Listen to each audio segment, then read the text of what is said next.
এবার বিজলি বিজলি বিজলি পর্ব। বিজলিতে বলেছিলাম আগের পর্বে যে আমরা অনেক কাঠখড় পুড়িয়ে অলোক বেরার বাড়ি খুঁজে পেয়েছি। অলোক বেরার বাড়িতে পৌঁছে অলোক বেরার সঙ্গে দেখা হলো। অলোক বেরা বলল, তোরা এসে গেছিস, চল হাত মুখ ধুয়ে নে, আগে খেয়ে নে বলে আমাদেরকে খেতে বসিয়ে দিল। সেই লুচি, মুড়ি, মুড়কি, নাড়ু, সন্দেশ এইসব খেয়েতে তা বলে চল দোতলার একটা ঘরে আমাদের বললো, তোর এখানে রেস্ট নে, এখানেই থাকলি। 9টা নাগাদ আমরা তো ঘুমিয়ে পড়েছিলাম, আমাদের ডেকে তুলে বললো চল খেতে যাবি। রাজিও বেশি কিছু না, মাছের প্রিপারেশন। নিচে নেমে বিভিন্ন ধরনের মাছ, তো মাছের টক হটপেট ফিলাম, খেয়ে আবার উপরে শুয়ে পড়লাম। সকালবেলা আবার আমাদের ডেকে নিয়ে জলখাবার কেসে নিয়ে গেল, সেই এলাই ব্যবস্থা, তো সেগুলো খেতে আর নড়া যাওয়ার কম ক্ষমতা নেই আমাদের। তখন বলে এদিকে আয় বলে একটা চৌবাচ্চার কাছে নিয়ে গেল। উপরে ঢাকনা খুলে দেখলাম সেটাই জল নেই, অনেকগুলো মুরগি রাখা আছে। বললো, এই কোনটা খাবি বল। আমরা মানে বলেছে বেছে দে কোনটা খাবি।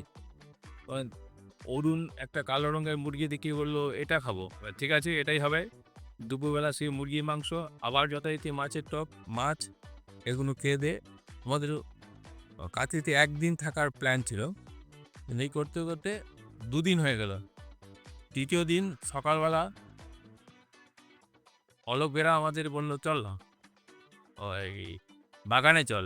বাগানে গিয়ে দেখলাম যে 2টো চেয়ার পাতা আছে, একটা চেয়ারে একজন খৌরকার বসে আছে, আর সবাইকে লাইন দিয়ে চুল নখ এসব কেটে দিচ্ছে। আমরা যেতে বললো বসে পর, চুল কেটে নে।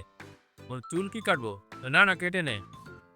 যাকে আমাদের মধ্যে বকুল চুল কাটলো, আমি আর এসে অরুণ কাটলাম না। তারপর বললো তাহলে নখ কেটে নে। নখ কাটিয়ে ভাবলাম যে বেশিক্ষণ থাকলে এখানে মাথা না ঠেরা করে দেয়, যা কাজ কারবার। তারপর আমরা বললাম আমরা দীঘায় যাব। 2-3 দিন হয়ে গেল, কলেজে তো ফিরতে হবে।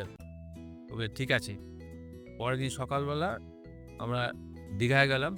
দীঘাতে আমাদের কলেজের এক জুনিয়র ভাই, তার বাবা ওখানে সৈকত আবাসের ম্যানেজার ছিলেন, ওখানেই বাড়ি, অতি সজ্জন লক্ষণবাবু।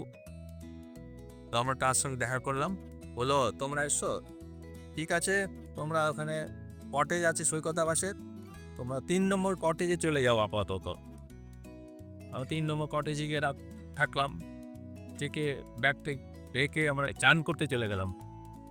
তখন চান করার পরে আসলাম, আসার পরে একজন বেয়ারাকে দিয়ে বলল যে তোমরা 5 নম্বর ঘরে চলে যাও কটেজে, আপাতত ওখানে চলে যাও। আর সাগরিকা বলে একটা রেস্টুরেন্টে বলে দিয়েছি, তোমরা যত ইচ্ছে খাবে, অল্প পয়সা নেব, পেট পুড়ে খেও। আমার চান করার পর প্রচুর খিদে, আমরা ওখানে গিয়ে খেলাম পেট পুড়ে। ঘরে ফিরে এলাম সন্ধ্যেবেলা, সমুদ্রের দৃশ্য দেখে আবার ঘরে ফিরে এলাম যখন, তখন একজন চেয়ারে এসে বললো আপনারা আপাতত 9 নম্বর কটেজে চলে যান। আমরা কিছু আপাতত তো ওখানে চলে গেলাম, গিয়ে ওখানে থাকলাম। সকালে উঠে আবার আমরা বেরোবো, তখন আরেকজন লোক এসে বললো আজকে আপনারা আপাতত 6 নম্বর কটেজে চলে যান।